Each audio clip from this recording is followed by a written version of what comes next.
Kabanata 1901. Ang mga tekstong mensahe. Anong uri ng tunggalian ang nagkakahalaga ng mga tiket sa presyong 30 bilyon bawat isa? Ito ay talagang isang katawa-tawa na presyo. Maraming netizens ang nagkomento sa ibaba na sinasabing ang organizer ay dapat na nahuhumaling sa pera. May mga nagreklamo pa na walang kwenta lang ang magbabayad ng malaki para manood ng tunggalian. Hindi ba mas magandang ideya na gugulin ng pera sa pagbili ng isang maliit na isla sa ibang bansa at pag-hire ng isang grupo ng mga modelong makakasama sa party na may ganoong halaga? Ilang netizens ang nagpahayag ng kanilang pagnanais na masaksihan ang labanan ngunit kulang sa pinansyal na paraan upang gawin ito. Ang ilan ay nakaisip pa nga ng isang ideya na nagsasabing maaari silang maglaro ng ilang mga dirty tricks upang pagnakawan ang mga tiket. Bumilis ang tibok ng puso ni Tyr nang marinig ang balita. Ang ikinagulat niya ay hindi ang presyo ng tiket, kundi ang mga salitang Celestial Empire Sword Warrior. Sino pa sa Celestial Empire ang kwalipikadong tawaging Sword Warrior? May isang lalaki lang. Ito ay si Dylan White, ang Sword Warrior. Si Dylan ay naglaho gamit ang Sword of Grace matapos niyang patayin ang matandang eunuch, si Spores. Halos 2 taon ay walang narinig si Tyr tungkol sa kanya. Nakapagtataka, nalaman niya ang tungkol sa plano ng Sword Warrior na hamanin ang Sword God habang naglalakbay kasama ang kanyang asawa. Ang lahat ng ito ay tila nakatadhana sa anumang paraan. Hindi sigurado si Tyr kung ang Sword Warrior na binanggit sa balita ay si Dylan. Gayunpaman, ang kanyang malakas na instinct ay nagsabi sa kanya na ito ay dapat na siya. Paano nagpakita ang lalaking ito dito? May mga pagdududa si Tyr sa kanyang isipan, na nagudyok sa ideyang iyon na lumitaw sa kanyang isipan. Ano man ang aktwal na pagkakakilanlan ng Sword Warrior, alam ni Tyr na kailangan niyang pumunta sa isla ng Stag. Kailangan kong magbayad ng 30 bilyon para sa isang tiket para makapunta sa isla ng Stag. Saan ako dapat bumili ng tiket?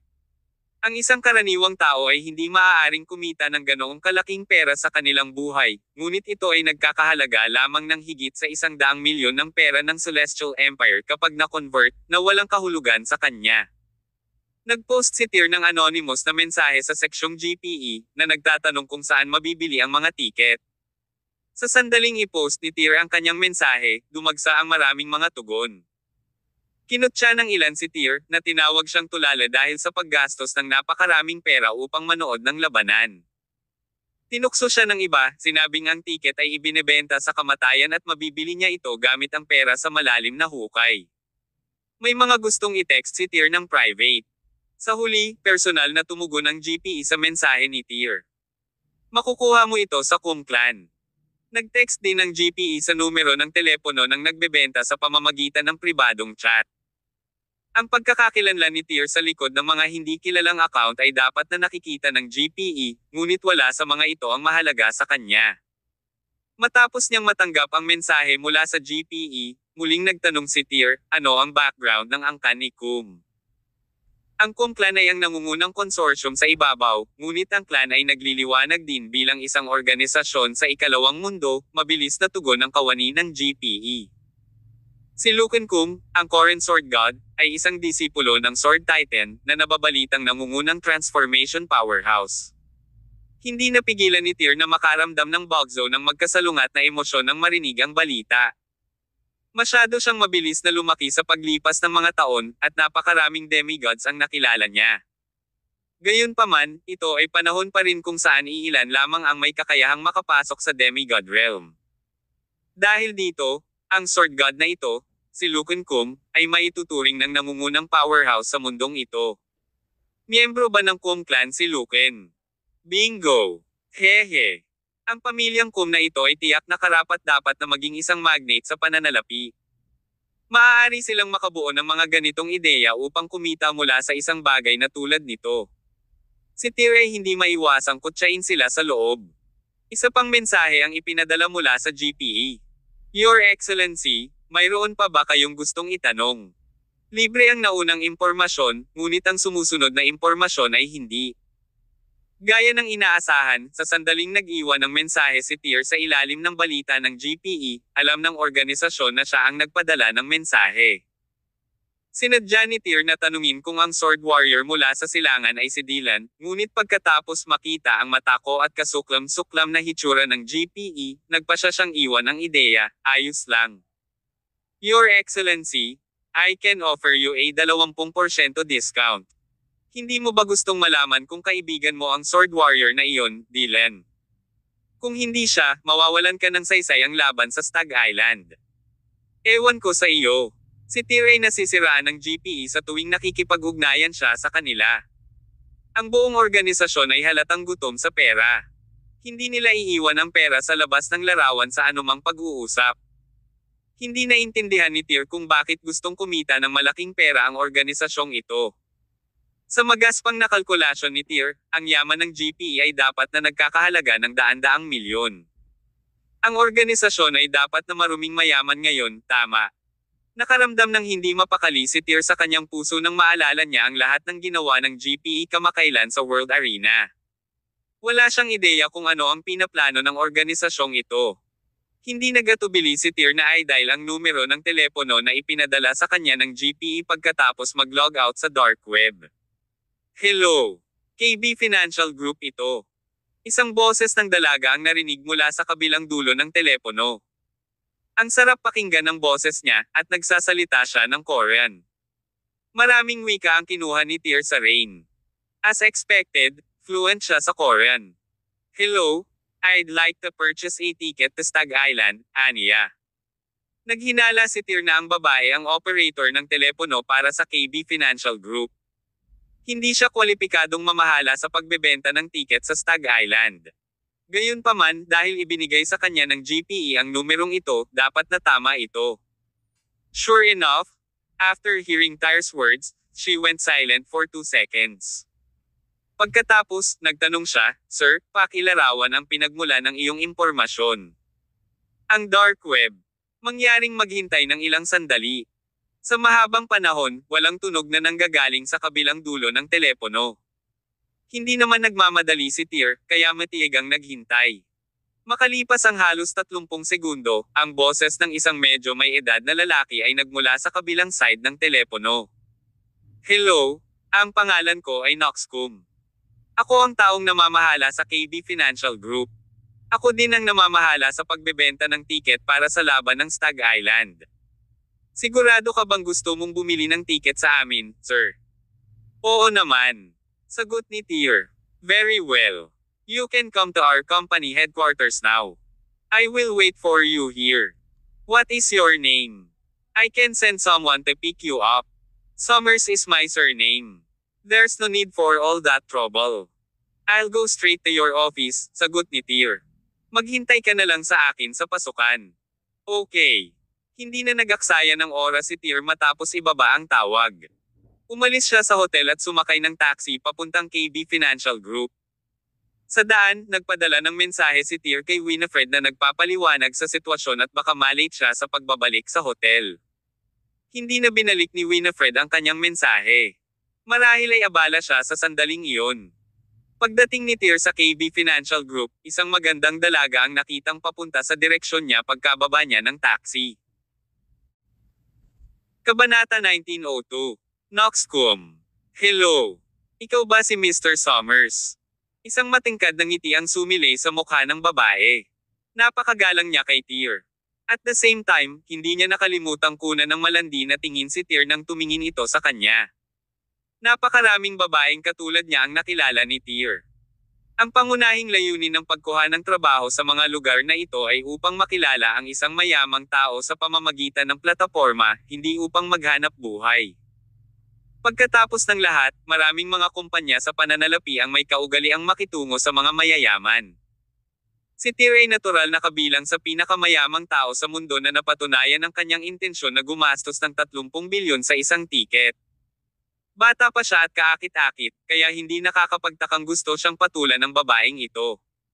Si Tyr ay hindi interesado sa alinman sa mga babaeng ito. Pumasok siya sa gusali matapos siyang bigyan ng simpleng sagot. Sa kabutihang palad, ang babae ay medyo mataktika. Agad niyang binitawan si Tyr dahil alam niyang hindi ito interesado sa kanya. Isang hindi magandang pakiramdam ang lumitaw sa puso ni Tyr sa sandaling pumasok siya sa kumpanyang ito. Ang pakiramdam na iyon ay hindi nagmula sa loob ng kumpanya, kundi sa labas. Agad namang napatigil si Tyr. Pagkatapos ay lumingon siya at tumingin sa likuran niya, hindi niya napansin ang anumang kakaiba. Ang kanyang matalas na intuition ay nagsabi sa kanya na mayroong hindi bababa sa 10 pares ng mga mata na nakatitig sa kanya na tila napapalibutan siya ng 12 ng mga gutom na lobo. Mr. Summers, may problema ba? Agad na tanong ng babae sa moment na nakita niya ang hypervigilant state ni Tyr. Wala naman, sagot ni Tyr habang unti-unting nakaka-relax. Tara na. Pakipasok, Mr. Summers. Nakarating si Tyr sa ika-6 na palapag sa tulong ng babae. Sa wakas ay pumasok na siya sa opisina ng chairman. Isang lalaking nasa edad 40 ang nakaupo sa likod ng mesa sa opisina.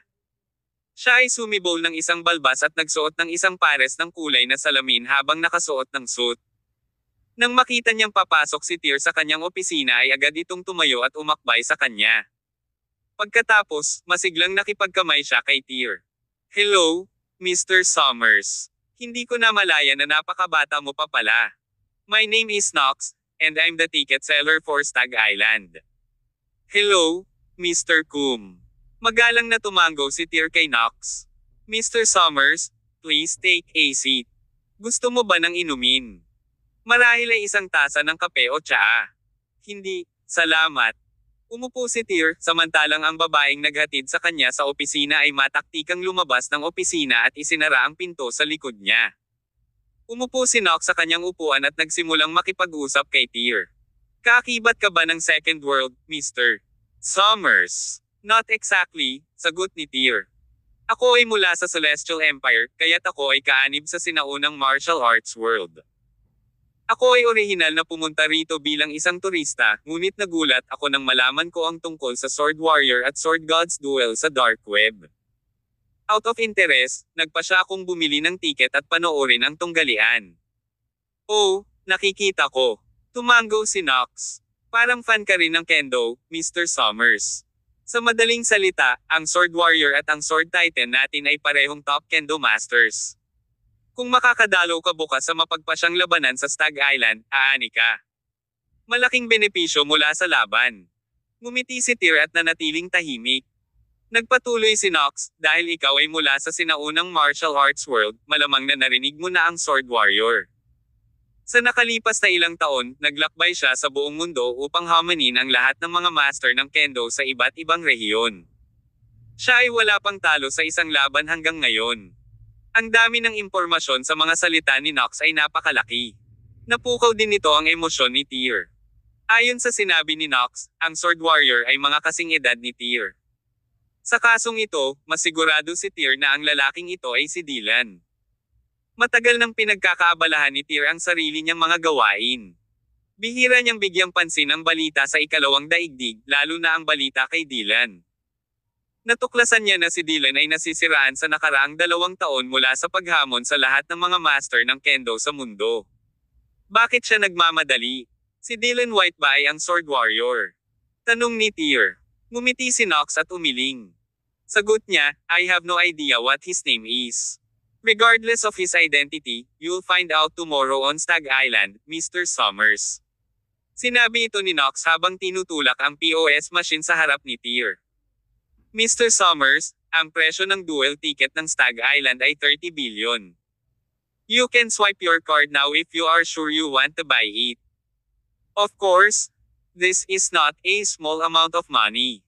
I completely understand kung nagdadalawang isip ka. Napangisi si Tyr.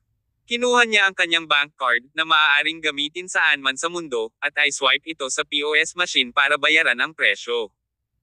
Tumango si Knox nang marinig niya ang tunog ng ping ng POS machine na nagpapahiwatig ng pagkumpleto ng transaksyon.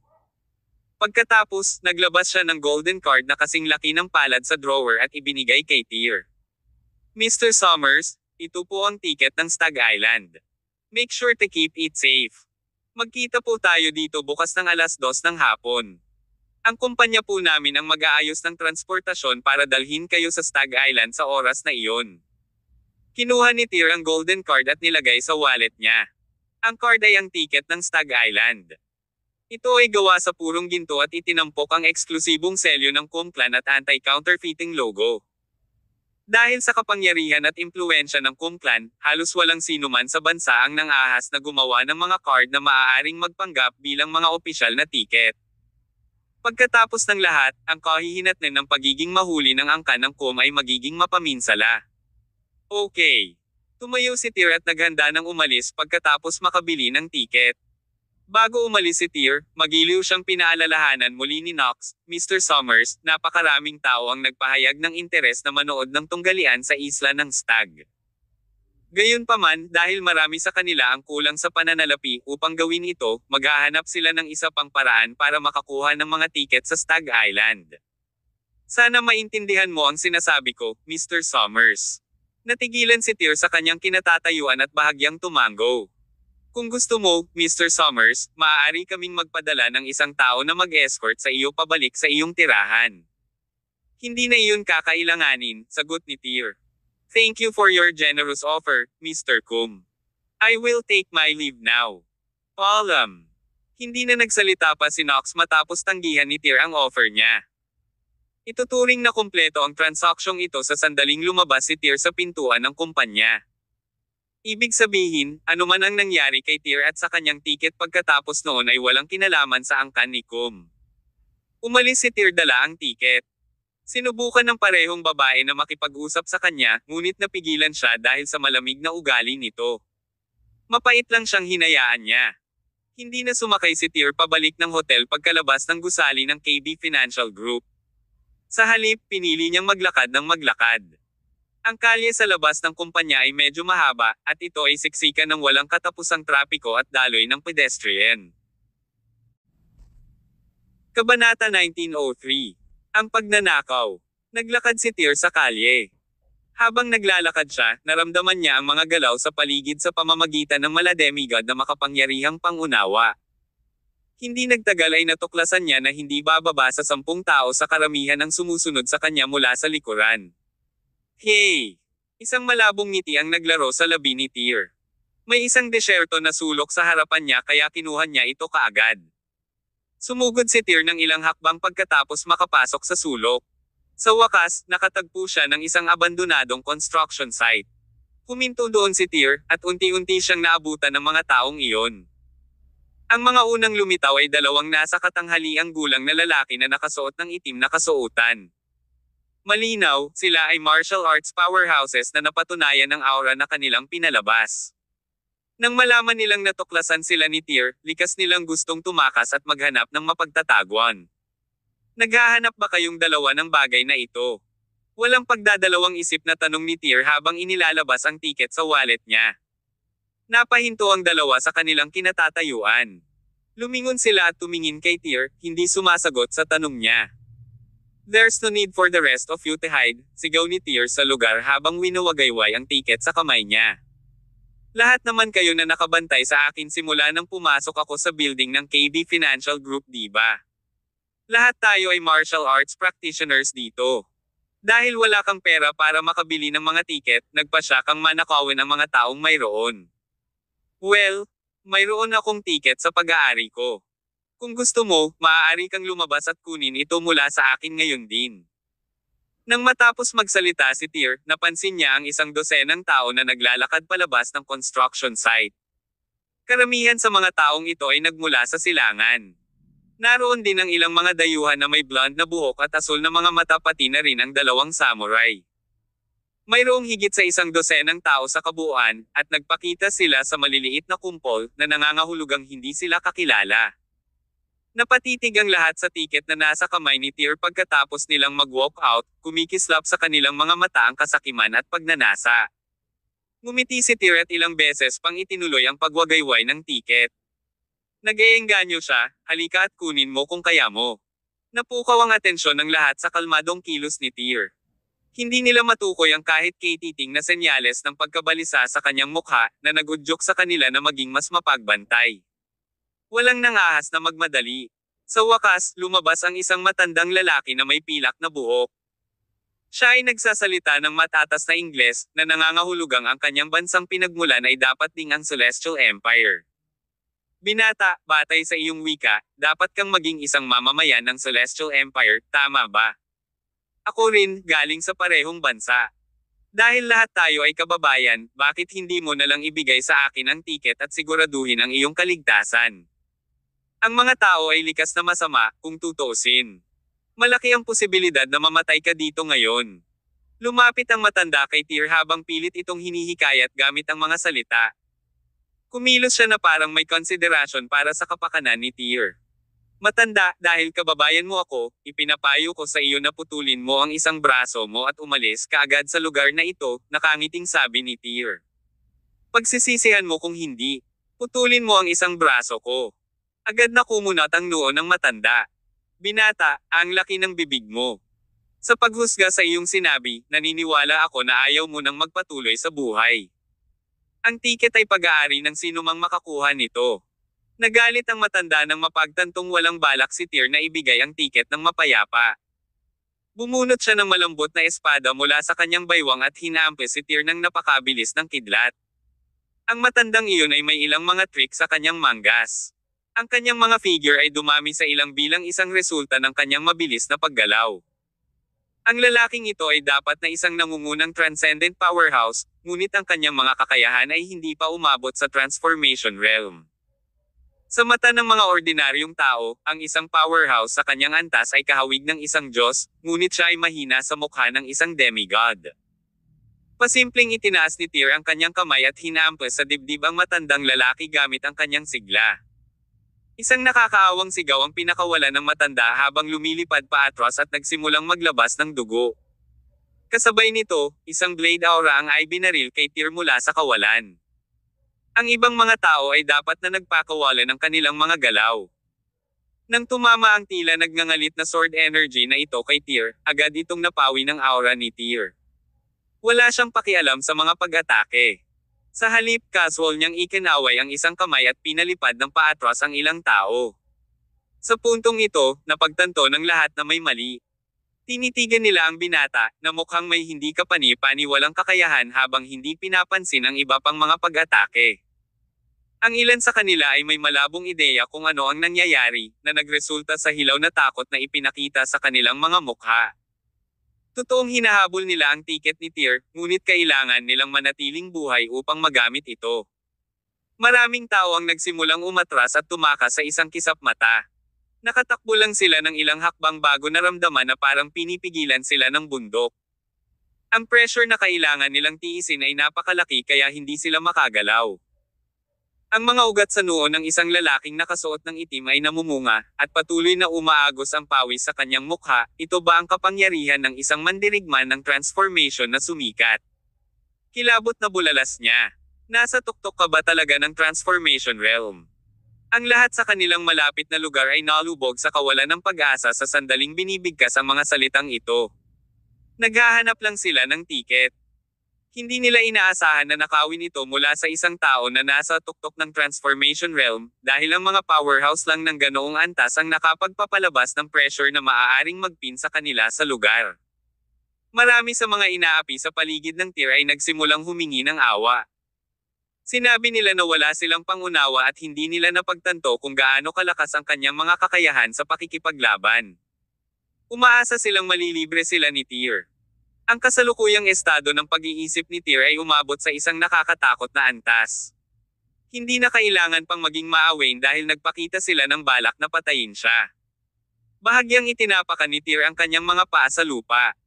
Ang mga pagsabog at hiyawan ng iba't ibang antas ay sumabog mula sa kanyang paligid. Pagkaraan ng ilang sandali, mahigit 100 bangkay ang nagkalat sa lupa. Ang tuktok ng transformation realm. Naiinis na sambit ni Tyr. Nasa late stage na ako ng demigod realm. With that, niligpit ni Tyr ang tiket at mabilis na umalis sa eksena. Mga 7 o 8 minuto pagkaalis ni Tyr, isang grupo ng mga taong nakaitim na damit ang nagmamadaling pumunta sa pinangyarihan. Mabilis nilang itinapon ang mga bangkay at nilinis ang eksena. Lahat ng mga taong ito ay miyembro ng angkan ng KOM. Sila ang namamahala sa pagbebenta ng mga tiket para sa tunggalian ng Stag Island. Matagal nang hinulaan ng angkan na ang mga ganitong kaganapan ay madalas mangyari sa labas. Sila ay partikular na nagtalaga ng isang grupo ng mga miyembro ng kawani upang harapin ang mga resulta upang maiwasan ang karagdagang kaguluhan sa lipunan. Kung tutuusin, malaki ang kinita ng angkan sa tunggalian sa isla ng Stag, kaya kinailangan nilang harapin ng maayos ang mga isyung ito. Bumalik si Tyr sa kalye, nag-flag ng taxi, at nagmamadaling bumalik sa hotel. Kabanata 1904. Ang problema ni Winifred. Hindi pa nakakabalik si Winifred sa hotel nang bumalik si Tyr. Hindi siya bumalik sa hotel kasama ang kanyang mga empleyado hanggang gabi. Nang mapansin ang kanilang bahagyang kilabot na mga ekspresyon, may malabong hula si Tyr na ang kanilang pagpupulong sa Some Group ngayon ay hindi naging maayos gaya ng inaasahan nila. Inutusan ni Winifred ang kanyang mga empleyado na kumain at magpahinga pagkabalik nila sa hotel. Habang siya ay bumalik sa kanyang kwarto at naligo. Habang naliligo siya, ginamit ni Tyr ang pagkakataon na hilingin sa staff ng hotel na ihatid ang kanilang pagkain sa kanilang silid. Nagpasya siyang maghanda ng panibagong candlelit romantic dinner para sa kanyang asawa. Paglabas ni Winifred sa banyo, napansin niyang sumenya si Tyr sa kanya mula sa candlelight dinner table. Lahat ng bakas ng kalungkutan ay nawala at napalitan ng isang matingkad na ngiti sa kanyang mukha. Tumayo si Tyr at sinamahan si Winifred sa upuan bago siya pinaupo. Sabi niya, "Honey, masama ang pakiramdam mo nang bumalik ka kanina. Sabihin mo sa akin, may problema ba ang Some Group?" "Oo." Tumango si Winifred at malungkot na sumagot. Ang mga ito ay hindi mapagkakatiwalaan pagdating sa paggawa ng mga bagay-bagay, masyado silang hindi mapagkakatiwalaan. Nagsimula siyang humagulgol kay Tyr. "Nagkaroon kami ng deal noon. Sasagutin ng iyong kumpanya ang gastos habang sila ang namamahala sa proseso ng pananaliksik ng chip habang nagsasanay ng mga mananaliksik. Gayunpaman, ngayong natapos na ang proseso ng pananaliksik ng chip, nagpasya silang hindi sumang-ayon sa deal sa pinakahuling minuto. Handa silang ibigay sa amin ang mga karapatan sa dealership ng chip sa Celestial Empire, ngunit gusto nilang panatilihin ang teknolohiya para sa kanilang sarili." Bumaba ang ekspresyon ni Tyr nang marinig ang mga katagang iyon. Malamig niyang tanong, pumayag lang ang kumpanya na gumastos ng napakaraming pera sa proyektong ito dahil gustong bilhin ang kanilang teknolohiya, tama ba? "Oo." Tumango si Winifred. "Gumastos kami ng humigit kumulang 10 bilyong dolyar sa proyektong ito. Ang layunin namin ay magkaroon ng kumpletong kontrol sa teknolohiyang ito, ngunit ngayon, nagpasya silang bumalik sa kanilang mga salita at pinapayagan lang kaming kumatawan sa kanila bilang isang ahente. Tumanggi silang ibigay ang teknolohiya. Ang kanilang pag-uugali ay katulad ng walang katulad. Hindi ka ba pumirma sa kontrata kanina?" Tanong ni Tyr. Napabuntong hininga ang sagot ni Winifred, "Totoo naman na pumirma na kami ng kontrata, pero ang legal effect ay sa itong bansa lang. Alam na alam mo ang kapangyarihan ng mga nangungunang konsorsyum na ito. Ang kanilang pamahalaan ay isang kontroladong papel sa kanilang mga kamay. Ang kontratang ito ay malamang na hindi maipapatupad. Kung gagamitin natin ang batas ng Celestial Empire para magpataw ng mga parusa, magiging minimal ang epekto." Sa puntong ito, ilang ulit na kinuskos ni Winifred ang kanyang mga temples na halatang nalulula sa lahat ng nangyayari. "They also detained the technical personnel that we sent to them. We'll continue to negotiate with them tomorrow. Malalagay sa alanganin ang buhay ng mga technical personnel na iyon kung patuloy na lumala ang resulta ng negosasyon." Hey! Grabe, hindi alam ng mga yon kung ano ang makakabuti sa kanila. Nakangising sabi ni Tyr. "Babe, kung nabigo kang makipag-ayos sa kanila bukas at kailangan mong harapin ang kanilang mapilit na ugali, tawagan mo lang ako. Haharapin ko ang bagay na ito para sa iyo." Biglang kinabahan si Winifred. "Tyr, ito ay ibang bansa, not the Celestial Empire. Ang Some Group ang nangungunang konsorsyum dito. Hindi tayo dapat magsimula ng anumang salungatan sa kanila maliban kung ito ang ating huling paraan. Pash! Wala sa akin ang mga top consortium." Sa lakas ngayon ni Tyr, may karapatan siyang makipag-negotiate sa mga top dog, lalo pa sa maliit na bansa. Tumanggi siyang maniwala na mayroong isang puwersa sa mundong ito na maaaring mangapi sa kanyang pamilya. Ang paraan ni Tyr sa paggamit ng pisikal na karahasan ay hindi umayon kay Winifred. "Honey, huwag kang magalit," payo niya. "Kinakausap ko sila tungkol dito bukas. Ito ay natural para sa mga deal sa negosyo na maabot sa pamamagitan ng iba't ibang mga negosasyon. Ang pagiging magaspang ay ang pinakamasamang bagay na maaari mong gawin. Paninindigan ko ang aking mga prinsipyo. Kung talagang wala tayong mga pagpipilian, maaari mo bang harapin ang mga ito para sa akin sa oras na iyon? Walang problema, honey. Niyakap ni Tyr si Winifred at siniil ng mabibigat na halik sa kanyang noo. Nanatili ang dalawa sa ganoong matalik na posisyon sa loob ng mahabang panahon. Ilang saglit pa, muling umupo sa hapagkainan ang mag-asawa. Naghiwa ng steak si Tyr at pinasok sa bibig ni Winifred. Ngumiti siya at sinabing, "Okay, babe. Don't let these minor irritations ruin your day. It's something for now. Then, we can explore the true meaning of life and humanity after dinner." Namula si Winifred at sinaman ng tingin si Tyr. "Hindi ka talaga kumikilos ng maayos." Tumawa ng malakas si Tyr. "Ikaw ang hindi umasta kagabi." Kasabay nito, sa loob ng isang marangyang opisina sa isang gusaling mahigit 40 palapag ang taas. Isang grupo ng mga executive ng some group na nakasuot ng formal na kasuotan ang nakaupo sa mga European-style na sofa. Mahusay silang nag-uusap habang may hawak na red wine glass. Ito ang punong tanggapan ng some group. Ang lahat ng mga taong nakaupo dito ay ang mga nangungunang executive ng kumpanya. Ang some group ay isa sa nangungunang 5 consortium. Ang pamilyang Lei ang namamahala sa grupo, at ang mga mapagkukunan nito ay mas malaki kaysa sa angkan ng KOM sa mga tuntunin ng kapangyarihan sa pananalapi. Gayunpaman, dahil ang kapangyarihan ng Lei clan ay limitado sa mga mortal na lungsod, wala silang lugar sa Second World. Dahil doon, ang Lei clan ay malayong mababa sa KOM clan. Salamat sa aming pakikipagtulungan sa Autumnfield Group, nakaipon kami ng halos 1 trilyong. Gusto ba talaga naming pigilin ang teknolohiya ng chip at ang mga teknikal na tauhan na ipinadala nila ngayong tapos na ang pananaliksik sa chip? Isang lalaking nasa edad 50 ang nagtanong sa nakababatang lalaking nakatayo sa harap ng malalaking French windows na may bahid ng pag-aalala ang boses nito. Nasa mid-30s ang lalaking tinutukoy. Napakatingkad at gwapo niyang tingnan. Ang mga mayayamang kabataang tulad niya ay umaangkop sa mga pantasya ng maraming kabataang babae. Si Oman na tulad niya ay madalas na nagpapakita ng napakaaraw na panig sa harap ng media, ngunit ang kanilang mga pagbabalat kayo ay mapupunit sa dilim. Kung wala ang kanilang mga disguise, sila ay katulad ng mga gutom na lobo. Siya si Catherine Lei, ang panganay na anak ng pamilya Lee. Siya rin ang namamahala sa pagtutulungan ng some group at Autumnfield Group. Ha. Tumawa ng malakas si Catherine.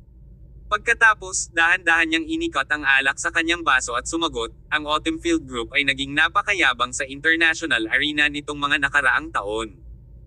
Ang grupo ay dapat magdusa ng pagkalugi. Binigyan lang namin sila ng pahintulot na gamitin ang chip para sa proyektong ito. Kung sila ay gustong gamitin ito sa Celestial Empire, kailangan nilang bilhin ito sa atin. Tungkol naman sa technical skills at technical personnel, hindi natin dapat ibigay sa grupo. Young Master, noong una kaming pumirma sa kontrata, napagkasunduan naming ibigay sa kanila ang lahat ng teknikal na kasanayan, sabi ng nasa katanghali ang gulang na lalaki na may bahagyang pagkunot ng noo sa kanyang mukha. They'd foot the bill for the research and weed. Kabanata 1905. Gusto ko lahat. Lumingon si Kedre na may kahindik-hindik na ekspresyon at marahas na ibinato ang baso ng alak sa matandang lalaki bago pa matapos ang sasabihin ng huli. Nagtama ang salamin sa kanyang noo, na nagdulot ng isang bukol doon. Tumapon ang red wine sa buong mukha niya. Agad na tinakpan ng matandang lalaki ang kanyang bibig, hindi nang ahas na magsalita pa. "Anong kinakatakutan mo?" tanong ni Kedren habang papalapit sa lalaking ito at hinawakan sa kwelyo. Biglang umiling ang matanda ngunit wala na siyang lakas ng loob na magsalita pa. "Sabihin mo na." Sinampal ni Kedren ang lalaki sa mukha at umungol. "Magsalita ka." Takot na takot ang lalaking iyon kay Kedren. Tumugon siya sa nanginginig na boses, Sa pagkakaalam ko, ang nauna sa Autumnfield Group ay Regal Palace. Ang organisasyong iyon ang nangungunang underground na organisasyon sa mundo noon. Sila, Regal Palace. Nang marinig ang pangalan, biglang tumawa si Kedren. "Kaya ito ang inaalala mo." Regal Palace, na dating kilala bilang pinakamalaking underground organization sa mundo. Hihihi. Si Kedren ay mukhang malapit nang mawala ang kanyang mga marbles. Kakaiba na tawa ang umalingaw-ngaw sa opisina habang siya ay humahagalpak sa tawa. Mukhang mapupunit na siya anytime soon. Biglang tumigil ang tawa. Sinabi ni Kedren sa labis na paghamak na tono, alam mo ba kung bakit ang organisasyong iyon, na kumilos ng mayabang sa entablado ng mundo noon, ay biglang naglaho sa isang gabi? Nangyari ito dahil sa utos ng Second World. Pinilit nitong tumakas ang mga snob na iyon gamit ang kanilang mga buntot sa pagitan ng kanilang mga binti patungo sa Celestial Empire. Hahaha! Ang pinakamalaking internasyonal na organisasyon sa mundo. Sa harap ng ikalawang daigdig, ang mga taong ito ay walang iba kundi mga kakaibang clown. Namangha ang lahat sa loob ng silid ng banggitin ni Kedren ang ikalawang daigdig. Sa huling 2 taon, ang ikalawang daigdig ay unti-unting muling umusbong sa ibayong dagat. Kasabay ng kanilang muling pagpapakita sa publiko, ganap nilang naipakita sa mga taong dating nasa tuktok ng food chain kung ano ang ibig sabihin ng pariralang, there's always someone better than you out there. Kasabay nito, ang kanilang paglitaw ay nagpapahintulot sa lahat na lubos na maunawaan ang pagkakaiba sa pagitan ng kanilang sarili at ng ikalawang daigdig. Ang lakas na dati nilang ipinagmamalaki ay mahina kumpara sa organisasyong iyon. Alam mo ba kung sino ang nakatalikod sa aking angkan? Isa-isang pinagmasdan ni Kedren ang lahat ng nasa silid. Hindi ko ba alam na ang pagpigil sa mga chips mula sa Autumnfield Group ay labag sa mga patakaran? Malamig na tanong niya. Ito ay isang mundo kung saan ang batas ng gubat ay nalalapat at ang pinakamalakas na tao ay namumuno. Desidido akong aibuli ang Autumnfield Group. Nasa likod namin ang angkan ni Kum. Oo, ang Kum clan na nagmula sa Second World. Ang mga salita ni Kedren ay walang alinlangan na nakapagpapatibay. Agad nitong pinawi ang tensyon sa puso ng lahat ng senior executives. Totoo na ang Lei clan ay sinuportahan ng makapangyarihang Kum clan mula sa Second World. Ang Regal Palace ay dating pinakamalaking organisasyon sa mundo noong nakaraan, ngunit ibinalik ito sa Celestial Empire ng Second World. Kaya, kung ihahambing sa angkan ng Kum ng Second World, ang Regal Palace ay walang kahulugan para kay Kedren. Bukas, darating ulit ang Autumnfield Group para makipag-ayos sa atin. Young Master, paano mo ito haharapin? Tanong ng isa pang senior executive. Kumuha si Kedren ng isa pang baso ng red wine. Speaking of which, kaakit-akit talaga si Chairman Sia, komento niya habang tumalikod at naglakad papunta sa French window. Gusto ko yung fans nila, Chips, at yung babaeng yon. Gusto ko rin siya. Naging masaya si Natir at Winifred sa suite ng hotel. Hating gabi na nang tuluyan na silang nakatulog ng maayos. Madaling araw, bumalik si Winifred sa some group kasama ang kanyang koponan muli. Sa kanyang paglalakbay, nakipag-ugnayan siya sa ilang opisyal sa lokal na pamahalaan at Celestial Empire sa pag-asang makuha ang mga karapatan at interes ng kanyang kumpanya sa pamamagitan ng mga formal na paraan at paraan. Hindi pa bumangon si Tyr hanggang alas 10 ng umaga. Nag-brunch siya sa hotel pagkatapos noon.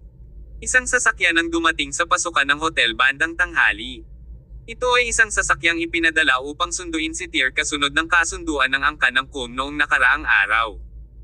Sinamahan si Tyr ng parehong babaeng nagpakita ng interes sa kanya. Gayunpaman, pumunta siya dito ngayon para lamang sa mga dahilan ng trabaho. Ang mga babaeng katulad niya ay marunong magdala ng sarili. Dahil wala namang balak si Tyr na makipag-interact sa kanya, hindi na niya ito masyadong inistorbo. Sumakay si Tyr sa sasakyan, ngunit hindi siya dinala ng sasakyan sa gusali ng KB Financial Group. Sa halip, dinala siya nito sa dalampasigan. Isang marangyang cruise ship ang nakadaong sa baybayin noong panahong iyon. Lalo na itong inayos para kunin ang mga bisitang pupunta sa isla ng Stag para manood ng laban. Isang espesyal na inspector ng tiket ang nakalagay sa harap ng cruise ship. Inabot ni Tyr ang golden card na binili niya noong nakaraang araw. Agad siyang sumakay sa cruise matapos makapasa sa ticket inspection. Ang cruise ay marangya at napakalaking. Nilagyan ito ng iba't ibang amenities.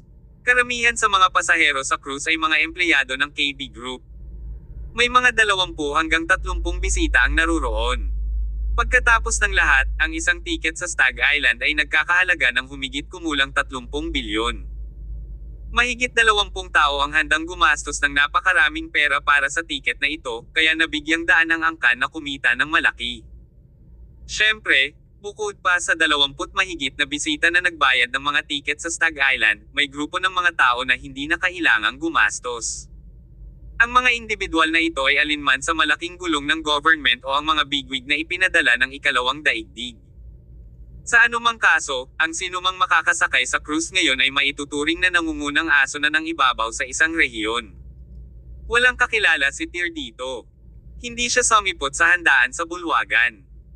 Dahil wala pang isang oras ang paglayag sa isla ng Stag, mag-isa siyang pumunta sa kubyerta upang tangkilikin ang simoy ng dagat at ang magagandang tanawin habang pinagmamasdan ang mga sigol.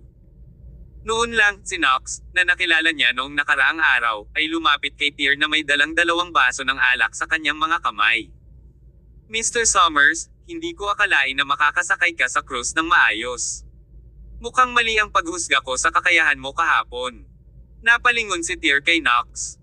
Napangiti siya at nagtanong, bakit ganon? Akala mo ba papatayin ako at ang tiket ko ay mana ko ng iba? Hehe. Inaamin ko, kasalanan ko kung bakit ako nag-assumption.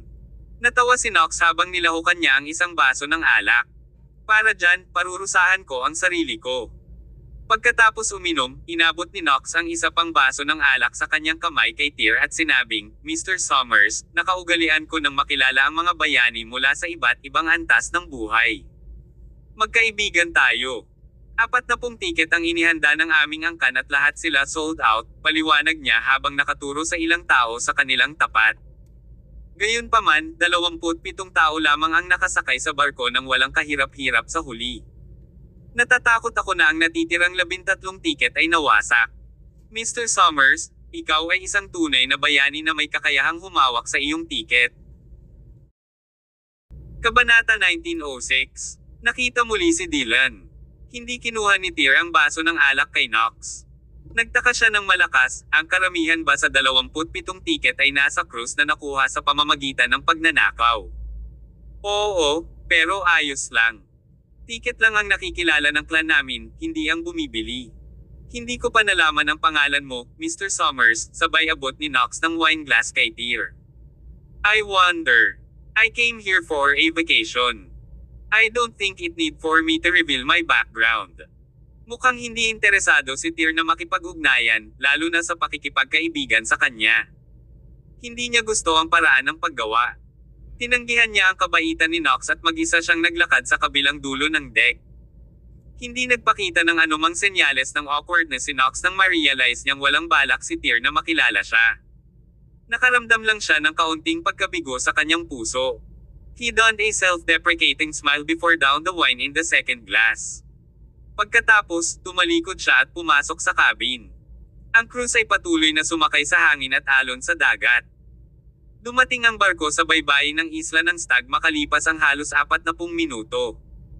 Nagsimulang ayusin ng mga tripulante ang pagbaba ng mga bisita sa barko. Pagkatapos, tumungo sila sa kailaliman ng isla ng Stag. Noon lang, sa gilid ng burol ng isla ng Stag, may lalaki sa simpleng damit na lino. Nasa 50s na siya at naka-cross-leg position. May mahabang espada na nakalagay sa ibabaw ng kanyang mga binti, at nakapikit siya para gumaling. Ang lalaking iyon ay si Lucan, ang pinakamalaking reliance ng Kung clan sa Second World. Siya ay kilala bilang Diyos ng Espada. Kasabay nito, si Lucan din ang ipinagmamalaking protege ng Sword Titan, na ang lakas ng pakikipaglaban ay ginamit upang madaig ang bansa. Ngayon, ang Sword Warrior ay haharap sa Sword God sa isang laban. Ito ay nakatadhana na maging isang pangunahing kaganapan sa komunidad ng martial arts. Sa puntong ito, lahat ng madla ay umupo na sa kanilang mga upuan. Kasama si Tyr sa karamihan. Halos matansya niya ang kasalukuyang antas ng kapangyarihan ng Sword God sa pamamagitan lamang ng pagtingin sa kanya.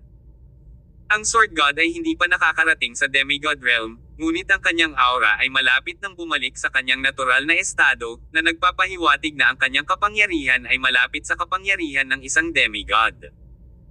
Ang lalaking ito ay nangangailangan lamang ng pagkakataon para sa pagkakataong makapasok sa demigod realm. Hindi pa dumarating ang Sword Warrior, ngunit nagsimula na siyang punahin ng mga manunood. Hindi pa oras para magsimula ang tunggalian, ngunit ang ilan sa mga manunood ay nagsimulang maliitin ang Sword Warrior ng walang kabuluhan. Pakiramdam ko ay tapos na ang labanan at natalo ang Sword Warrior sa laban. Tahimik na nakatayo si Tyr sa gitna ng mga tao habang pinagmamasdan ang kanyang paligid. Iniisip niya kung kailan lilito ang Sword Warrior. Isang bugzo ng malamig na hangin ang umihip mula sa silangan sa eksaktong sandaling iyon. Dahil dito, hindi maimulat ng mga manunood ang kanilang mga mata.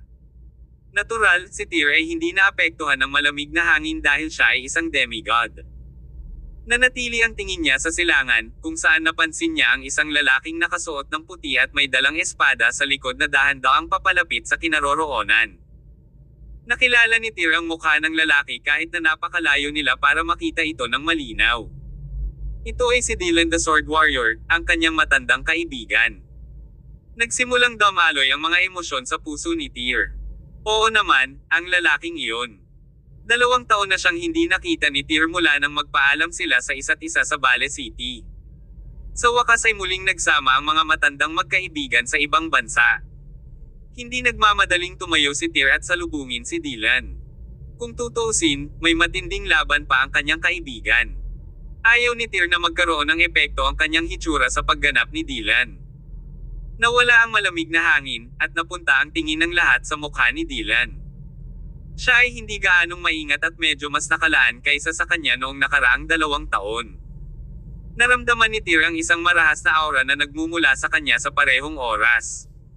Ang bangis ay nagparamdam kay Tyr na mas malala ang kalagayan ng pag-iisip ni Dylan kaysa inaakala niya. Nang makuha nila ang Celestial Blade at Sword of Grace mula sa libingan ni Blade Hero, ang 2 sandata ng Astre na ito ay kinuha ng matandang scholar ng West Suez. Ang mga armas ay ibinigay sa Dragon Squad para sa pag-iingat pagkatapos ng kamatayan ni Baxter. Ang dahilan ay dahil sa kanilang katayuan bilang mga sandata ng Astra. Mahirap panatilihing kontrolado ang mga ito kung ang mga gumagamit ay wala sa Demigod Realm. Ang pagkabigong matugunan ng kondisyong iyon ay magreresulta sa pananakop ng mga sandata ng Astre sa kanilang mga Panginoon sa pamamagitan ng puwersa. Inalis ni Dylan ang Sword of Grace nang hindi iniisip ang kahihinatnan. Lumilitaw na ang espada ay lumiliko laban sa kanyang amo sa puntong ito. Bakit siya naiinip? Bahagyang nag-alala si Tyr kay Dylan matapos makita kung gaano siya kalubha. Hindi nagtagal, dumating si Dylan sa harapan ng Diyos ng Espada, si Lucan.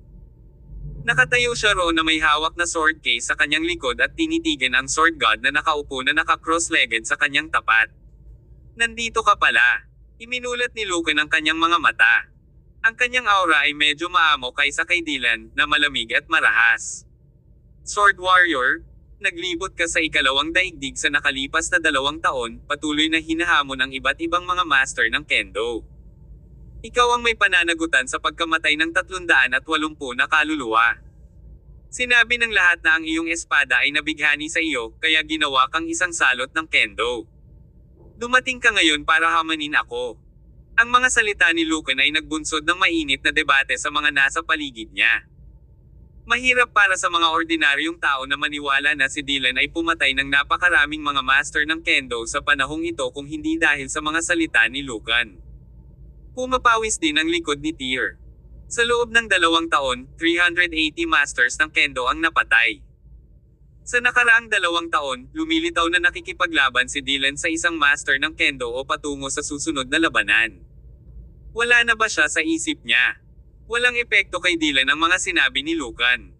Parang karaniwan sa kanyang mga mata ang pagpatay sa mga Kendo master na iyon. Ipinahayag ni Dylan, pagkatapos mong mamatay, ang Sword Titan ang susunod kong target. Nagalit si Lucan sa pahayag na iyon. Siya ay umungal, ikaw ay isang bata na walang alam. Hindi ako papayag na sirain mo ang pangalan ng Sword Titan sa iyong paglilibang. Pinagdikit ni Lucan ang 2 daliri niya nang bumagsak ang boses, at lumipad sa langit ang espadang nakapatong sa kanyang kondangan. Pagkatapos, hinawakan niya ito ng kanyang kamay, gumalaw siya at lumipad pababa mula sa gilid ng burol habang hawak ang mahabang espada. Ilang clone ang na-conjured on the spot habang sinasaksak nila si Dylan mula sa iba't ibang anggulo. Sa huli, ang mga clone ay nagsanib sa isa sa harap ng mga mata ni Dylan. Ang mahabang espada, na naglalabas ng malamig na hangin, ay nakatutok sa gitna ng noo ni Dylan. Nanatiling hindi gumagalaw si Dylan, ngunit may masamang ngiti na sumilay sa kanyang mga labi. Naglunsad siya ng isang pag-atake gamit ang kanyang palad, na pinasabog kaagad si Lucan gamit ang kanyang aura. Kitang-kita ang lakas ng magkabilang panig sa tunggalian na ito. Pilit na dinaig ng kapangyarihan ni Dylan ang kanyang kalaban bago pa man niya hinugot ang kanyang espada. Napahinto si Lucan pagkatapos ng 7 o 8 hakbang paatros, ang espada sa kanyang kamay ay nanginginig na hindi mapigilan. Biglang naramdaman ng mga manunood na nanginginig ang kanilang mga anit sa buong takot, lalo na ang mga practitioner ng kendo mula sa Korean. Napakunot ang noo nilang lahat sa pagkakataong ito. Ang Sword God ang pinakamayabang na alagad ng Sword Titan sa kanilang mga mata. Noong wala ang Sword Titan, siya ang nangungunang powerhouse ng kendo. Ang Sword God ay masasabing hindi magagapi sa mundo ng kendo.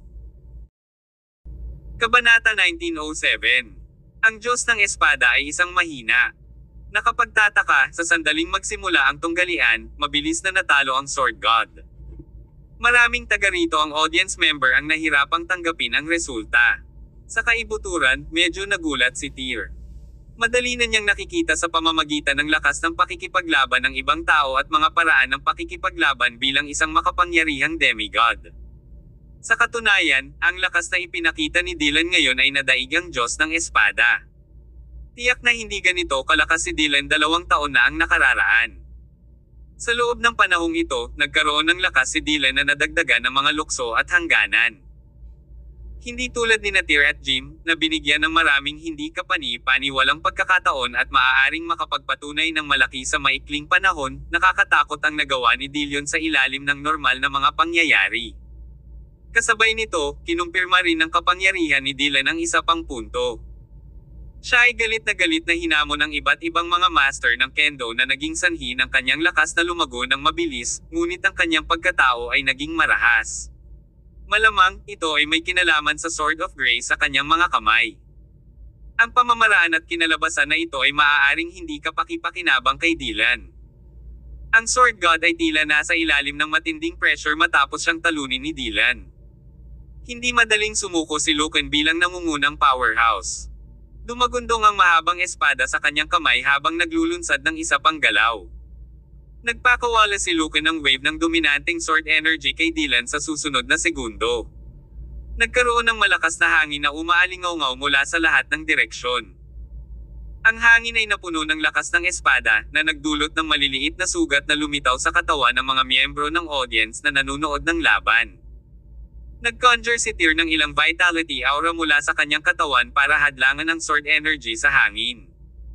Samantala, marahas na niyugyug ni Dylan ang kanyang katawan bilang tugon sa kilos ng Sword God, at ang sword case sa likod niya ay automatikong nabuksan.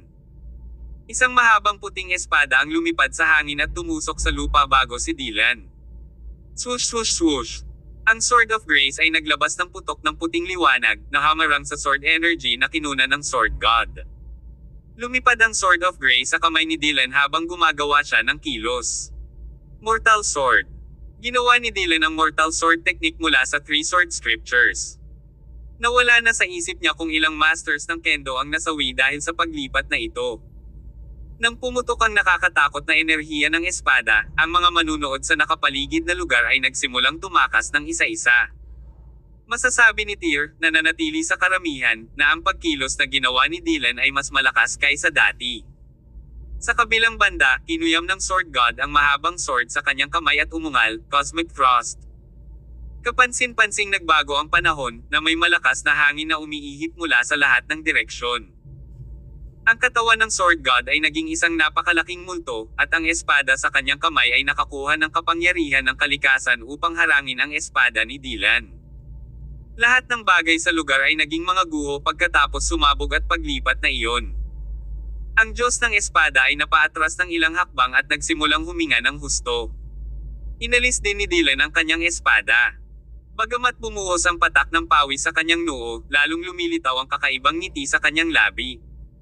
Lahat, gusto kong hiramin ang iyong mga espada.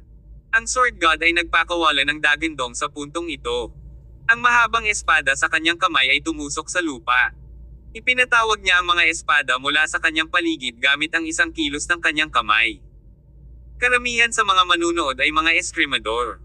Ang mga espadang dala nila ay pilit na binunot habang lumilipad sila patungo sa Diyos ng Espada. Swoosh swoosh swoosh. Kaagad, 12 ng mga espada ang nakabitin sa katawan ng Sword God. Itinutok niya ang mga espadang iyon sa direksyon ni Dylan at nagutos, "Go!" Sa sandaling bumagsak ang boses, 12-dosenang mga espada ang tumunog habang sila ay pumutok patungo kay Dylan. Ang makapangyarihang espada na ito ay labis na natakot sa lahat. Hindi pinabayaan ni Dylan ang kanyang pagbabantay. Sword of Grace. Ang espada ni Dylan ay pumutok sa isang kislap ng makinang na liwanag. Nakadisplay sa oras na ito ang pagiging dominante ng sandata ng Astra. Nang hawakan ni Dylan ang espada, para siyang immortal. Binasag niya ang mga espadang tumama sa kanya ng walang awa gaya ng pagkatay ng buhay ng mga stock. Lalong naging kahindik-hindik ang kutis ni Dylan. May kislap na uhaw sa dugo sa kanyang mga mata. Ito ay masama. Lalong naging hindi mapakali si Tyr habang pinagmamasdan ang hitsura ni Dylan. Dati siyang sinasalot ng nagngangalit na dugo. Nang maglaon, nang matuklasan niya ang Celestial Blade, naranasan niya ang parehong mental na enchantment. Alam na alam niya kung ano ang ibig sabihin ng mahulog si Dylan sa ganitong estado. Gayunpaman, si Dylan ay nasa gitna ng isang tunggalian sa Sword God. Hindi komportable para kay Tyr na gumawa ng kahit ano. Kinailangan niyang maghintay hanggang matapos ang labanan bago pumunta kay Dylan at mag-alok ng kanyang tulong. Mukhang tapos na ang laban na ito para kay Tyr. Ang tinatawag na Sword God na iyon ay kapareho ng 380 Masters ng Kendo na pinatay noon ni Dylan.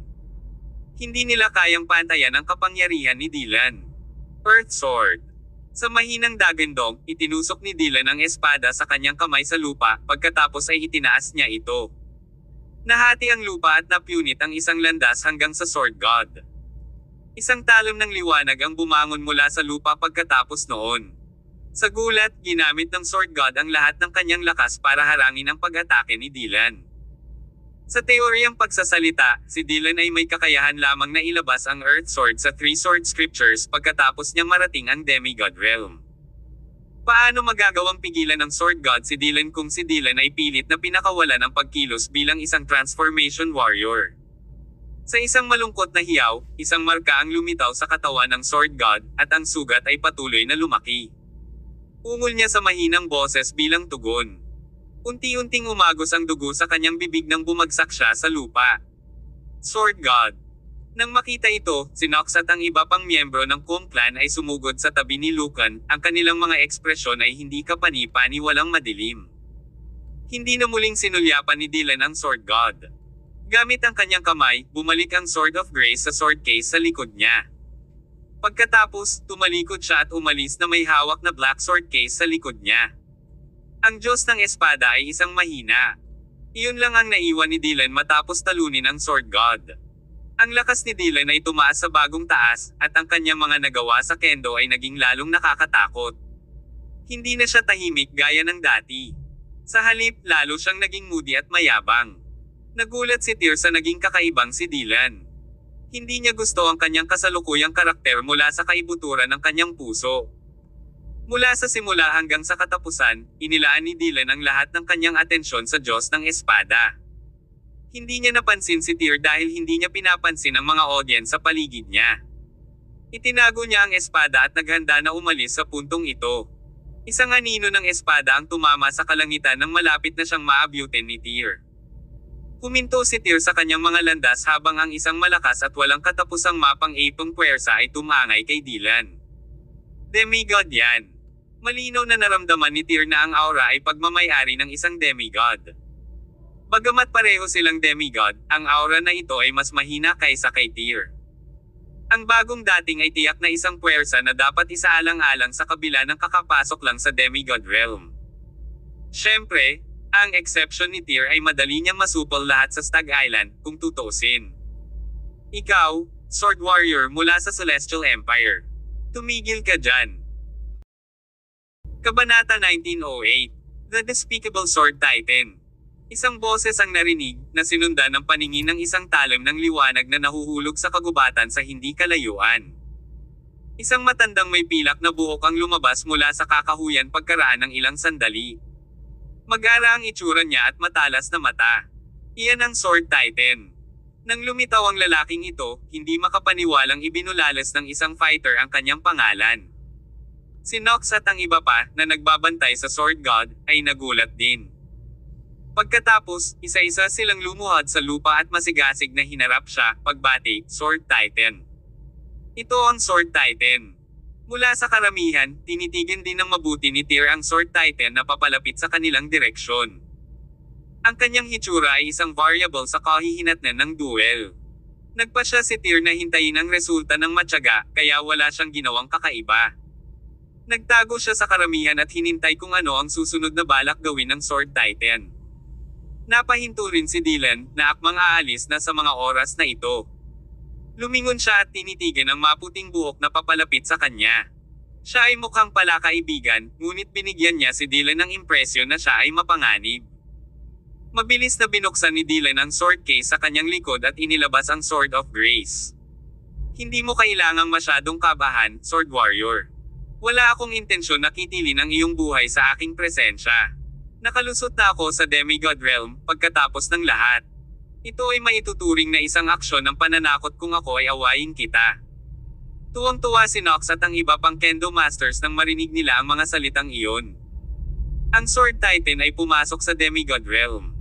Ito ay dumating bilang isang kumpletong sorpresa nang ang isang maalamat na demigod ay sa wakas ay ipinanganak sa lugar nila. Ang Sword Titan ay naging demigod. Malapit nang marating ng Kendo ang tugatog nito. Naway patuloy na pagpalain ng Diyos ang Kendo. Hindi napigilan ni Nox at ng iba pa ang sumigaw. Nakaramdam ito ng awkward kay Tyr na nakatayo sa gitna ng karamihan.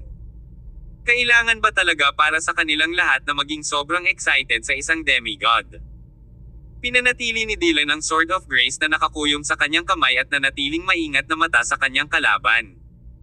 Naramdaman niya ang kanyang masamang intensyon kahit na sinabi ng matanda na wala siyang balak na patayin siya. Ano ang sinusubukan mong gawin? Malamig na tanong ni Dylan. Gusto ko, ang espada sa kamay mo. Kapansin-pansing nagbago ang ekspresyon ni Dylan nang sabihin ang mga salitang ito. Si Tyr, na nagtago sa gitna ng mga manunood, ay naisip din na ito ay medyo katawa-tawa. Ang isang marangal na Sword Titan na tulad niya na pumasok sa Demigod Realm ay nagsabing hindi niya gustong kunin ang buhay ng kalaban. Sa halip, nais niyang pagnakawan ang espada ng huli sa publiko. Ang buhay ng isang eskrimador, gaya ng alam ng lahat, ay umikot sa kanyang espada. Ang pamamaraan ng Sword Titan ay isang kasuklam-suklam na kasanayan na katumbas ng pagsira sa puso ng isang tao at paghuhukay sa mga libingan ng kanyang mga ninuno. Kumunat ang noo ni Dylan. Sa sobrang galit niya ay hinawakan niya ng mahigpit ang Sword of Grace sa kanyang kamay. Tinanong niya, gusto mong kunin ang espada mula sa pagkakahawak ko? Sumagot ang Sword Titan, maaari kang lumayo pagkatapos mong iwanan ang Sword of Grace. Hehe. Ngumisi si Dylan, mapanuksong ipinahayag ang kanyang paghamak sa Sword Titan. Hindi lang si Dylan, kundi si Tyr sa gitna ng karamihan ay sumimangot din. Marami na siyang nakilalang kakaibang tao sa daan, ngunit ang Sword Titan ang pinakakakaiba sa kanilang lahat. Kung gusto niyang pumatay or patayin na lang sila, bakit niya gustong kunin ang espada ng iba? Kasabay nito, nahulog din sa mainit na talakayan ang ilang miyembro ng banyagang madla. Ang kanilang mga tono ay ganap na sumasalamin sa kanilang kawalang kasiyahan. Hindi ba't ang Sword Titan ay parang masyadong walang muwang?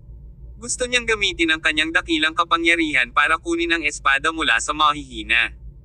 Exactly. Dapat niyang patayin ang lalaking iyon kung gusto niya. Bakit niya ito pinag-abalahang palamutihan at sinasabing gusto niyang iligtas ang buhay ng kanyang mga kalaban? Ang pagkuha ng espada ng ibang tao ay isang karumal-dumal na gawa laban sa isang eskrimador. Hindi lang ang mga dayuhang ito. Maging si Nox at ang iba ay natahimik din sa sandaling ito. Ang kanilang reaksyon ay sapat na upang ipahiwatig na kahit ang sariling mga tao ng Sword Titan ay hindi makatiis sa kanyang desisyon. Lahat, dahan-dahan lang, mahinang sabi ng Sword Titan habang hinahaplos ang kanyang puting balbas. Ang aksyon ko ngayon ay hindi isang gawang pang-aapi sa mahihina at pagnanakaw sa kanya ng kanyang espada. Sa katunayan, ang Stormbreaker ang pangalan ng espada sa kamay nitong Sword Warrior. Ito ay isang espada na pinanday ko sa aking sarili. Hinawa ko ang espadang ito noon at ibinigay ito sa isang kaibigan mula sa Celestial Empire. Hindi ako sigurado kung bakit ang Swordbreaker ay napunta sa mga kamay ng Sword Warrior.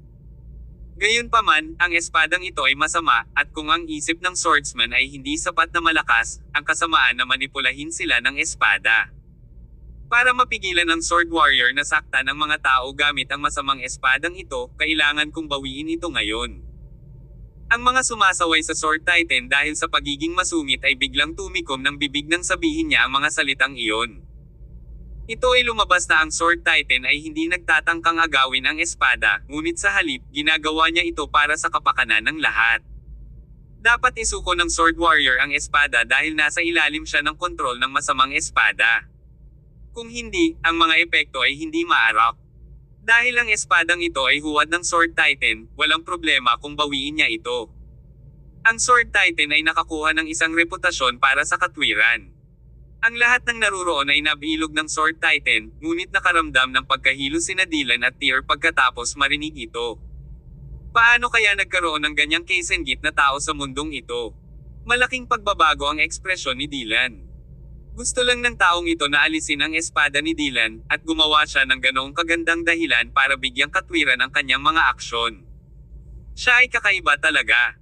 Ang Sword of Grace at ang Celestial Blade ay parehong nakuha mula sa pamana ng Blade Hero. Pareho silang armas ng Astra. Paano makakagawa si Sword Titan ng ganoong sandata? Saan niya natutunan ang ganoong kasanayan? Sword Warrior, ibalik ang espada sa akin, at pakakawalan kita. Sigaw ulit ng Sword Titan. Hindi nagabalang makipagtalo sa kanya si Dylan. Bagamat may malaking agwat sa pagitan ng lakas niya at ng kalaban, wala siyang pakialam doon. Itinaas niya ang Sword of Grace at nagputok ng lakas ng espada sa kalangitan. Pagkatapos ay nahulog ito mula sa langit pabalik sa lupa. Earth Sword. Boom! Nagpakawala siya ng isang hakbang ng walang babala habang hinahampas niya ang espada sa Sword Titan. Isa kang baboy na hindi alam ang pagkakaiba ng chalk at cheese. Pinawalang bisa ng Sword Titan ang pag-atake ni Dylan sa isang casual na pag-wave ng kanyang kamay. Casual niyang pinagdikit ang kanyang mga daliri at binaril ang isang alon ng lakas ng espada kay Dylan. Hindi napigilan ni Dylan ang kanyang sarili na sumuko sa malakas na enerhiya ng espada ng demigod. Lumipad siya pabalik nang tumama sa kanya ang sword energy, isang subo ng dugo ang bumulwak sa kanyang bibig. Dahil hindi mo alam kung ano ang makakabuti para sa iyo, kung gayon tutuperin ko ang hiling ng langit at aalisin ka. Pagkatapos magsalita ni Sword Titan, itinaas niya ang kanyang kamay at muling kumaway. Isa pang nakakatakot na pagsabog ng sword energy ang itinuro kay Dylan. Natural lang sa demigod na sugpuin ang Transformation Warrior, na naging dahilan ng kanyang pagkilos na parang binubuli niya ang mahihina.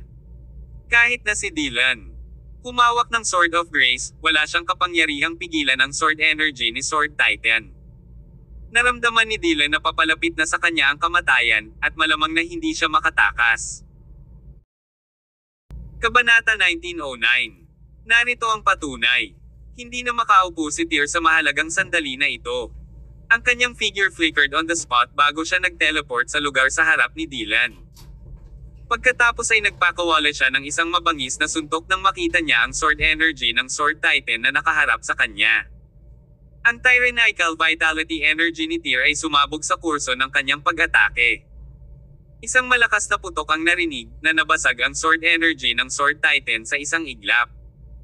Ang malalakas na shockwaves ay nagtulak sa kanya ng ilang hakbang paatros bilang isang resulta. Ang mundo ay tila nagyelo sa puntong ito. Halos kaagad, naging sentro ng atensyon ng lahat kay Tyr. Bumungad sa mga mata ng mga manunood ang takot at kawalang paniwala na parang nakatitig sa isang halimaw. Kung ang lalaking iyon ay nagawang basagin ang sword energy ni Sword Titan sa isang suntok at pilitin siyang umatras, tao ba siya? Yung lalaking yon. Talagang nabigla si Nox at ang iba pa. Wala siyang ideya na ang lalaking bumili ng tiket mula sa kanya ay magiging napakalakas. Tyr. Nakilala kaagad ni Dylan si Tyr pagkatapos humupa ang impact. Halos 2 taon na silang hindi nagkita. Sumabog sa halo-halong emosyon ang puso ni Dylan nang makita niyang muli si Tyr. Hindi siya mapakali ng matagal. Tumabi ka, udyok ni Tyr. Pagkatapos ay nagpatuloy siya sa paglapit sa Sword Titan. Walang intensyon si Tyr na itago ang kanyang lakas sa puntong ito. Sumabog ang makapangyarihang aura niya, dahilan para manginig ang mga manunood sa takot. Nararamdaman ng lahat na naruroon ang isang malakas na puwersang mapang-api na umaagos patungo sa kanila, kabilang ang Sword Titan. Ikaw ba ang Sword Titan? Ang isang marangal na demigod na tulad mo ay talagang umabot sa pag-api sa mga mortal sa ganoong paraan. Sa way ni Tyr, naningkit ang mga mata sa pang-aalipusta. Nilabag mo na ang mga internasyonal na batas sa paggawa lang niyan. Ang likod ng Sword Titan ay bumuo sa malamig na pawis nang mapagtanto niyang ang kanyang araw ay malapit ng lumala. Tinanong niya, sino ka? Ako ang magtataguyod ng hustisya. Sinasabi mo na ikaw ang nagpanday ng espada ng Sword Warrior. Ngumisi si Tyr. Ang mga kalamnan ng mukha ng Sword Titan ay kumikibot ng husto. Nakaramdam siya ng hindi mapakali na may alam si Tyr. Dahil medyo nakapagpalabas na siya para makarating sa puntong ito, huli na ang lahat para umatras siya. Kung babaguhin niya ang kanyang paninindigan, tapos na ang lahat para sa kanya. Tama, sagot ng Sword Titan. Ako ang nagpanday ng espada sa kanyang kamay. Ito ay isang malahalimaw na espada. Ang Sword Warrior ay nasa ilalim ng impluwensya ng espada na naging dahilan upang patayin niya ang kanyang mga kasamahan. Natural, gusto kong itikom mo yung bibig mo. Hindi na hinintay ni Tyr na tapusin ng Sword Titan ang kanyang mga salita bago siya pinutol. Ano nga ba ang ibig mong sabihin sa pagtawag sa espada na hali mo? Ang Sword of Grace ay isang sandata ng Astra. Maaari pa bang pekay nito ng walang kwentang bug na katulad mo? Gaano ka kalakas loob na ipagmalaki ang gayong hindi ka pani-paniwalang mga tagumpay? Armas ng Astra. Biglang lumiit ang mga mata ng Sword Titan. Are you kidding me? Paano mo mapapatunayan? Gusto mong patunayan ko? Ngumisi si Tyr. Inihagis niya ang wrist guard sa kanyang kamay at iginuhit ang Celestial Blade. Pagkatapos, hinawakan niya ang sandata sa kanyang kamay at sinabing, ang Celestial Blade sa aking kamay ay ang pinakamahusay na patunay. Ang talim at espada ay kinuha mula sa puntod ng Blade Hero ng Celestial Empire, at nakuha niya ang mga sandata ng Astra mula sa libingan ng Panginoon. Sa oras na ito ay naging isang sandata na nilikha mo. Kung gusto mong kunin ang kanyang espada, dapat mong sabihin. Bakit ka gagawa ng mga kaiyahiyang dahilan? Kung inaangkin mo ang pagmamayari ng Sword of Grace, ibig sabihin, ang Celestial Blade sa aking kamay ay sa iyo rin. Ikaw ba ay isang Panginoon? Labis na lumiit ang mga mata ng Sword Titan habang nagsasalita si Tyr. Sa sobrang hiya niya ay gusto na niyang gumapang sa isang butas ngayong nalantad ang kanyang kasinungalingan. Malaki rin ang pagbabago ni Nox at ng iba pa. Nagsimula ring magkomento ang ilang dayuhan tungkol sa kung gaano kawalang modo ang Sword Titan. Ang daldal mo. Sinubukan ni Sword Titan na makipagtalo ng mahina. Gayunpaman, hindi siya binigyan ni Tyr ng pagkakataon. Itinaas niya ang sandata sa kanyang kamay at malamig na bumulalas, kung ikaw ang nagpanday ng Celestial Blade at ang Sword of Grace, dapat ikaw ang maalamat na sinaunang Panginoon. Shattering Healy. Boom! Isang napakalaking blade glow ang bumaba mula sa langit, na naghati sa isang bitek sa isla ng Stag. Nais ng Sword Titan na harangin ang talim ni Tyr ng likas, ngunit kalaunan ay natuklasan niya na ang lakas ni Tyr ay higit na nakahihigit sa kanyang sarili, at hindi niya kayang harangin ang pag-atake ng buong lakas. Ang lupa sa ilalim ng mga paa ng Sword Titan ay nahati sa kalahati sa isang malakas na boom. Malakas na nanginig ang katawan ng Sword Titan, nabasag ang protective aura sa paligid niya sa isang iglap. Nagbuga siya ng maraming dugo, na naging mahinang nanginginig na tumpok ng laman. Tinitigan muli ni Tyr ang Sword Titan habang hawak niya ang talim sa kanyang kamay. Ang mga mata ng Sword Titan ay nagsimulang magkontrata sa puntong ito. Nang lingunin niya si Tyr, umarte siya na parang nakakita ng halimaw. Ikaw ba ang owner nitong espada at talim? Hinaplos ng kamay ni Tyr ang talim habang nakatitig kay Sword Titan at nakangiting nagtanong sa kanya. Hindi magdadalawang isip si Tyr na maglunsad ng panibagong pag-atake kung sumagot ng oo ang Sword Titan. Ang pagkilos niyang ito ay magiging sapat na makapangyarihan upang kitilin ang buhay ng huli. Iligtas mo ang aking buhay, makapangyarihang mandirigma. Ang dignidad ng Sword Titan ay tuluyang natalo ng takot. Lumuhad siya sa lupa ng malakas at sinabing, karapat-dapat akong mamatay. Nahuhumaling ako sa napakagandang sword na ito. Nang mapansin kong ang espada ng Celestial Empire Sword Warrior ay isang bihirang kayamanan, gusto kong kunin ito mula sa kanya. Ang espadang ito ay hindi akin. Isang mabigat na mandirigma, isang demigod na nakatayo sa tuktok ng mundo, ay lumuhad sa harap ni Tyr na parang aso at humihingi ng tawad. Nang masaksihan ng mga manunood ang eksenang ito, naramdaman nila ang isang malaking bato na bumibigat sa kanilang mga puso, ngunit hindi sila nang ahas na magsalita ng kahit ano. Malamig na singgal ni Tyr. Pagkatapos ay inilagay niya ang Celestial Blade at lumapit kay Dylan. Tanong niya, "Buddy, okay ka lang?" "Ayos lang ako." Ibinalik din ni Dylan ang espada sa sword case sa likod niya. Halatang iba ang titig niya sa kanina nang tumingin siya kay Tyr. Naramdaman ni Tyr ang bahid ng panggigipit mula kay Dylan, na dati ay nanatiling malamig ang kilos sa harap niya. Naiintindihan niya kung saan nanggaling ang panggigipit ni Dylan, ngunit wala siyang sinabi tungkol dito. Dahil doon, natapos ang tunggalian sa isla ng Stag. Hindi pinatay ni Tyr ang Sword Titan. Iniligtas nito ang pagmamataas at dignidad ng huli sa isang paraan. Ang mga miyembro ng Kum Clan ay naging lubhang magalang kay Tyr matapos malaman ang kanyang nakakatakot na lakas. Masasabing nakakatakot ang kanilang saloobin. Kahit na ang angkan ay kabilang sa ikalawang mundo, ang isang makapangyarihang tao tulad ni Tyr ay maaaring sirain sila sa loob ng ilang segundo. Ibinalik ni Tyr si Dylan sa hotel na kanilang tinutuluyan pagkatapos nilang bumalik sa Pampang sa pamamagitan ng cruise. Maraming tanong si Tyr kay Dylan dahil matagal na silang hindi nagkikita. Sa kabilang banda, medyo curious din si Dylan sa mga adventures ni Tyr. Nagbook si Tyr ng kwarto para kay Dylan pagkarating sa hotel. Biglang umungol si Dylan na normal na kumilos bago sila pumasok sa kwarto. Ang sword case sa kanyang likod ay nagsimulang dumagundong ng walang tigil pagkatapos. Kabanata 1910. Layunin ni Dylan. Nagsimulang mamula ang mga mata ni Dylan. Nagsimula na ring magumbok ang kanyang mga ugat at daluyan ng dugo. Medyo nakakatakot ang kalagayan ni Dylan. Nagpakawala siya ng malahayop na dagandong nang lumingon siya kay Tyr. "Ano ito?" Tahimik na nagmura si Tyr. Pamilyar na pamilyar siya sa sitwasyong ito. Nakakaalarmang mainit ang katawan ni Dylan sa puntong ito. Nagmamadaling hinawakan ni Tyr ang balikat niya at kinaladkad siya sa kama sa tapat niya, alam niyang magkakaroon ng isa pang episode si Dylan. Lumubog ang marangyang kama sa bigat ni Dylan. Inabot ni Tyr ang kabilang kamay niya para tanggalin ang sword case ni Dylan sa likod niya.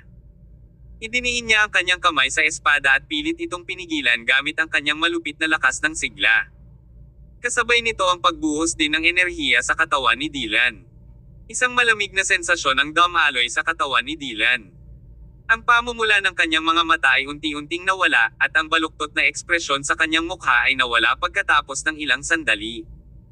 Isang mahabang hininga ang pinakawalan ni Dylan matapos ay regulate ang kanyang paghinga ng ilang sandali.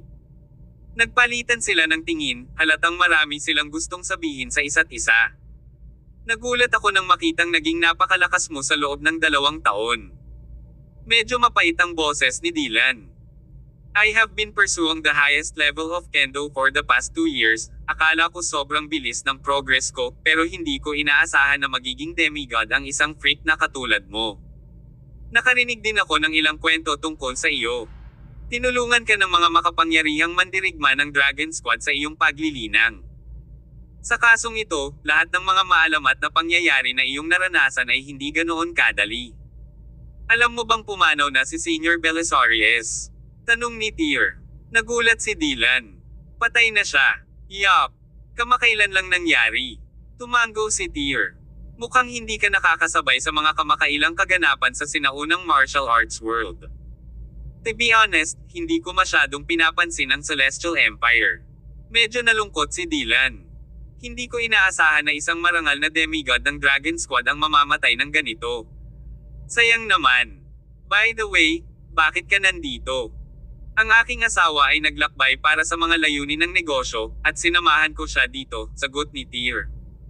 "Mas interesado ako sa iyo. Hindi mo makontrol ang Sword of Grace noong kinuha mo ito noon. Alam mo ba na muntik ka nang mawala sa espada? Napakaraming eskrimador ang hinamon mo ng masama sa nakalipas na 2 taon, alam mo ba na nahulog ka sa isang napakadelikadong estado?" "Alam ko." Huminga ng malalim si Dylan at mariing idiniin ang kamay sa sword case sa tabi niya. Kung ang aking kontrol sa espada ay mag-alinlangan, ang espada ay maaaring tumalikod sa kanyang Panginoon, at ako ay maaaring mahulog sa ilalim ng kontrol ng espada. Pagpapatuloy niya, sa palagay ko ay hindi ang Blade Hero ang nagpanday ng sandata na ito. Siguradong nakuha niya ito sa iba. Nakuha niya ito sa isang Panginoon, paglilinaw ni Tyr. Minsang sinabi ni Senior Belisarius na ang espadang ito ay isang sandata ng Astra. Ang sandata ay pag-aari ng isang sinaunang Panginoon. Bakit ka ba kumikilos ng hindi makatuwiran, Dylan? Alam mong hindi mo makontrol ang espada sa ganoong katahimikan. Masyadong mapanganib ang iyong diskarte sa nakalipas na 2 taon. Alam mong mapapahamak ka kapag ikaw ay fall under ang kontrol ng espada ay palagi kang kalmado pagdating sa pagharap sa mga bagay-bagay, ngunit bakit? Nauubusan na ako ng oras. Naputol ang sasabihin ni Tyr sa sinabi ni Dylan bago pa siya makatapos. Masasabi niyang na-pressure ang huli nang sabihin niya ang mga salitang iyon. Anong ibig mong sabihin dyan? Tanong ni Tyr. Huminga ng malalim si Dylan. After a long pause, he finally replied, naaalala mo ba yung token na binigay ko sa'yo noon? Ang Eldrayan token. Siyempre, naalala ni Tyr yung token. Ang pamilyang White ay nahaharap sa ilang hindi inaasahang pangyayari noong panahong iyon. Ginamit ng pamilya ang Eldrayan token para ipatawag ang Monroe Rangers para sa tulong noong panahong iyon. Ang token ay pagmamayari lamang ni Eldrayan, ang demigod ng pamilyang White. Malabo ang pakiramdam ni Tyr sa mga nangyayari noon. Nakilala niyo na ba talaga si Eldrayan? Yeah. Nung nakilala ko siya noon, he was already his deathbed, sabi ni Dylan. Maaaring mabuhay siya ng isa pang 3 taon.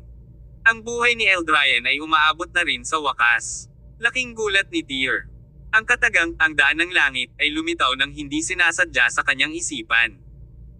Dahil sa malawak na pananaw sa mundong ito, bagamat napakalakas ng mga demigod at tinatangkilik ang haba ng buhay ng halos 200 taon, wala sa kanila ang makatakas sa limitasyong itinakda ng langit. Noong nakaraan, ang mga veteranong demigod ay nagsimulang magdusa pagkatapos mabuhay ng 100 taon. Alam mo, ang dahilan kung bakit ang mga Creed ay nakakakuha ng isang foothold sa sinaunang martial arts mundo ay pangunahin dahil sa pagpigil ng demigod, paliwanag ni Dylan. Kung ang demigod na sumusuporta sa kanila ay bumagsak, ang kanilang pamilya ay magdurusa. Kasabay nito, ito ay pagnanasaan ng iba pang puwersa sa komunidad, at maaari pa itong humantong sa pagkamatay ng pamilya. Kaya naman dapat gumawa ng isa pang demigod ang pamilya namin bago bumagsak si Eldrayan. Nakuha agad ni Tyr ang buong larawan. Are you saying that Eldrayan placed his hopes on you? He's hoping that you can become a demigod before his death. Oo. Tumango si Dylan. Sa loob ng 3 taon, kailangan kong maging demigod, ngunit dahil sa mga kakayahan ko noon, imposible lang. Gayunpaman, nakahanap si Eldrayan ng lugar para masiguro ko ang aking promosyon. Bago ako pumunta doon, kailangan kong matugunan ang ilang mga kinakailangan bago maging isang demigod. Ano ang mga kinakailangan? Tanong ni Tyr.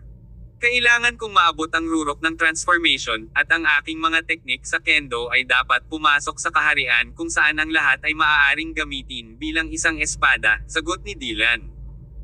Sa ganitong estado lamang ako makakapunta sa lugar na iyon at mahawakan ang kislap ng buhay. Sa wakas ay nakuha na ni Tyr ang buong larawan sa puntong ito. Ito pala ang naging dahilan ng pananabik ni Dylan na hamanin ang mga masters ng kendo sa buong mundo sa nakalipas na 2 taon.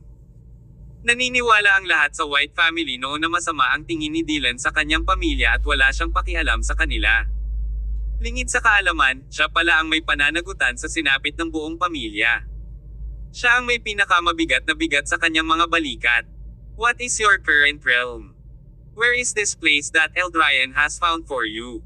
Ito ay isang talampas ng espada. Sagot ni Dylan. Ito daw ang espasyong binuksan ng Diyos ni Kendo noong sinaunang panahon. Hinihintay ako ni Eldrayan doon. Sa larangan, isang hakbang na lang ako mula sa tugatog ng transformation. Kasabay nito, papalapit na ako sa kaharian kung saan maaari kong gawing espada ang anuman kahit isang hakbang lang, kailangan ko ng perpektong pagkakataon para tumawid. Anong klaseng pagkakataon? I need someone who's in the same realm as I am to push me to the top. Bakas ang kalungkutan sa mukha ni Dylan. Ngunit sa panahong ito, naghahanap ako ng angkop na taong makakalaban sa akin. Sa huli ay natunton ko itong Sword God, ngunit hindi niya ako nagawang itulak sa kaharian na gusto ko. Itinago ni Tyr ang kanyang baba gamit ang kanyang kamay at nahulog sa pagmumuni-muni. Pagkaraan ng mahabang panahon, sinabi niya, kung sugpuin ko ang aking kaharian at kapangyarihan sa kaharian na kailangan mo, maaari ba kitang tulungan na makapasok sa kaharian na gusto mo?